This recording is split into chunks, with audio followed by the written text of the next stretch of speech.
We had a case up in New England with three guys that were actually brought to panel for terminations for refusing to take lunch.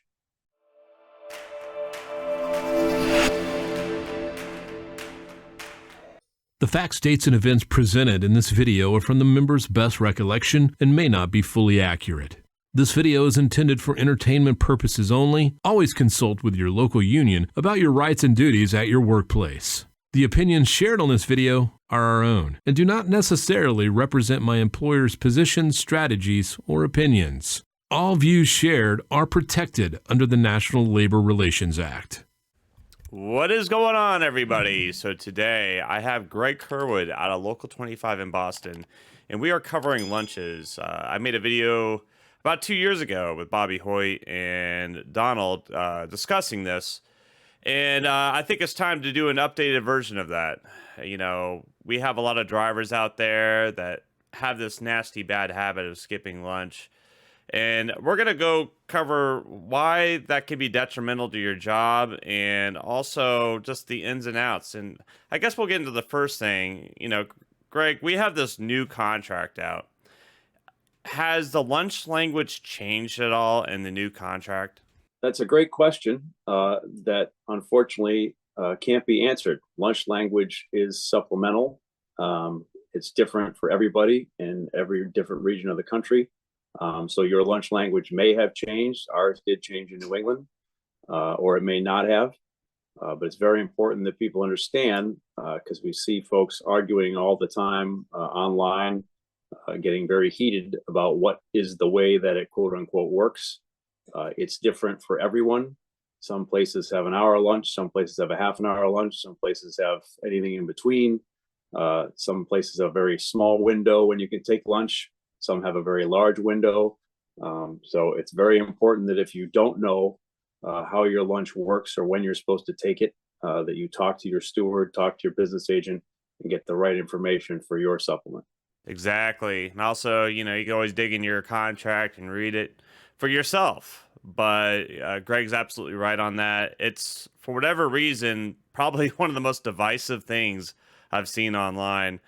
Now, let's just say, for instance, I'm a newer driver, and maybe I think a lot of people know this when they're trying to qualify. A lot of people cut corners. They end up skipping their lunch, and then they get in this habit of not taking their lunch.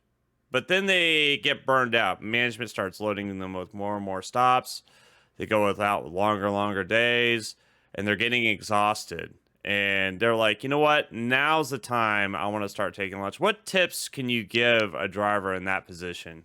Well, if you're in that position, you've put yourself in a bit of a tough spot because you know, management is going to try to use your past against you if you start to take lunch.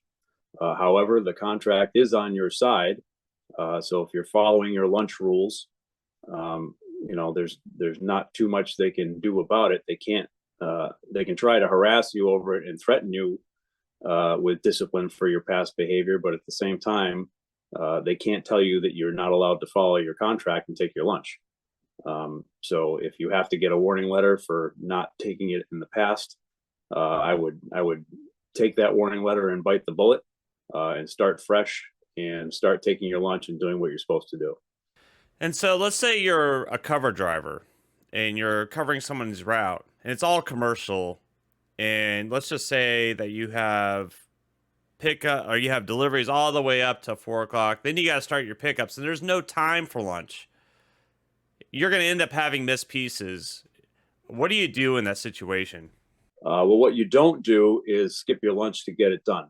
You want to notify management as soon as possible that you're going to have missed pieces or missed businesses, and take your lunch when you're supposed to take your lunch. Put the burden on them as always, and don't put it on yourself. I had that situation when I was a cover driver. I had a commercial route that I used to cover where the driver ran his lunch every day. Same exact situation. You couldn't get all the businesses done before the pickup started, and then the pickups ended after 5 o'clock, and they had to send me help every single day. I didn't do a single house call. I skipped all the house calls, did straight business, and then sent messages in saying I was going to miss businesses, and they had no choice but to send me help. So you put the burden on management, make them fix it, make them adjust it. Absolutely. Just keep in mind that, that's management's job. They're supposed to manage the routes and the dispatch and everything else. And sometimes, unfortunately, we see drivers time and time again get put in these situations where uh, the routes are just not there to planned out to take a lunch, right? Maybe like there was a driver on it that kept getting the route done super, super quick. And so they wanted to just add more work to them because that's the place to put the work. And then it turns up destroying the route. So Greg's absolutely right. Don't let the burden fall on your shoulders. And this runs into the whole safety aspect of it. People, we've just seen it, and it breaks my heart because I've worked here for 25 years now, and I've seen people fall the truck because of heat exhaustion, and they just push themselves too hard. Greg, have you ever seen that firsthand, or have you've read about it online? What do you have to say about all that? Absolutely, have seen it. I think we all have. Anybody who's done this long enough has seen people, you know, skip their lunch, especially where it's hot in the summer months. Uh, people think that they've got it under control, but then they end up dehydrated. Part of hydration is fueling your body. And if you're not stopping and you're not taking a break, you're not finding a cool place for an hour, you're not taking the time to eat, eventually that's going to catch up with you. The lunch is there for a reason.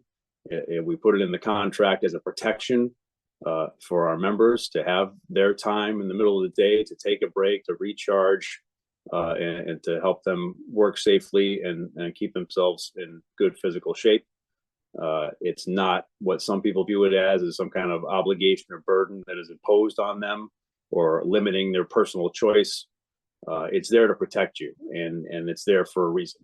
So take your lunch when you're supposed to take it, and you'll appreciate it in the long run when you've been doing this for 25, 30 years.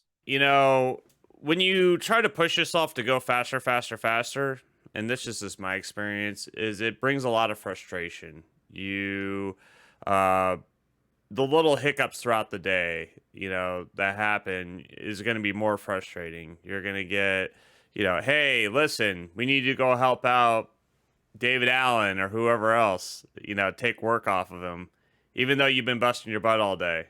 And then you have the the on-call air or whatever. There's always going to be things popping up, right? And as Greg said before, this is a marathon, not a race. So you got to pace yourself. You don't have to go out and kill yourself every day. We're going to be covering overloud next week. And this kind of like ties in together because, you really got to pace yourself when you do this job. You don't want to end up getting into a nasty accident or something that could cost you your job.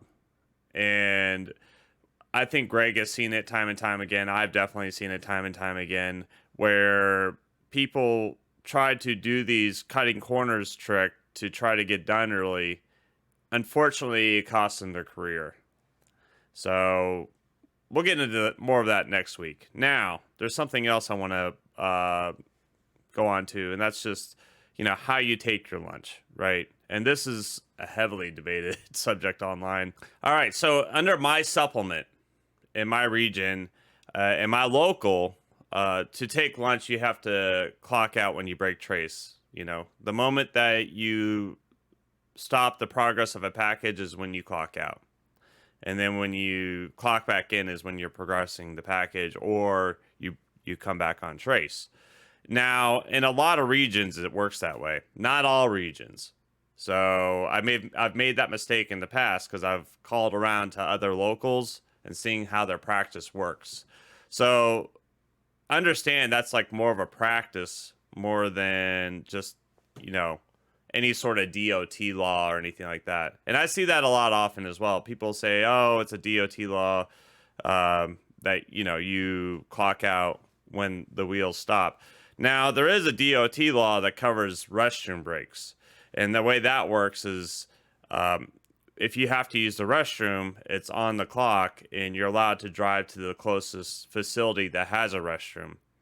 But, you know, I've seen people, unfortunately, that drove 5 miles off route on the clock and then take lunch. They clock out once they get to their restaurant or whatever, and then they eat lunch and they clock back in and they drive back.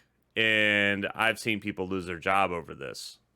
And once again, this is a regional thing. It's region specific. So I urge everybody, please, please, please talk to your business agent, talk to your steward. I want to ask them, what are the rules in our region? Because in the end of the day, if you end up taking someone's advice and it ends up being the wrong advice, you're going to have to end up going to panel with this case. And guess who's representing you? Your business agent. So follow your business agent's advice on this. I urge everybody to do that. Greg, is there anything else you'd like to cover or talk about when we talk about this subject? Well, I would say that it's important to note that when it comes to lunches, there's really only three possibilities. You're either going to do the right thing, take your lunch where you're supposed to, put it in the dyad. You're going to not put it in the dyad and violate your contract and falsify records and work straight through. Or you're going to put it in the dyad, but still keep on working straight through, which is also falsifying records and violating your contract. It's not a position to put yourself in. We had a case up in New England with three guys that were actually brought to panel for terminations for refusing to take lunch. The arbitrator flat out asked the three of them whether they were going to take their lunch going forward. And one of them said no and lost their job. That seems to me a very silly hill to die on. It's again there for your protection. It's for you to pause, clear your head, refuel your body, get yourself hydrated, find a place to warm up, cool down, whatever it is. Use it. Take advantage of it. Do it the way you're supposed to do it. And don't put your job at risk.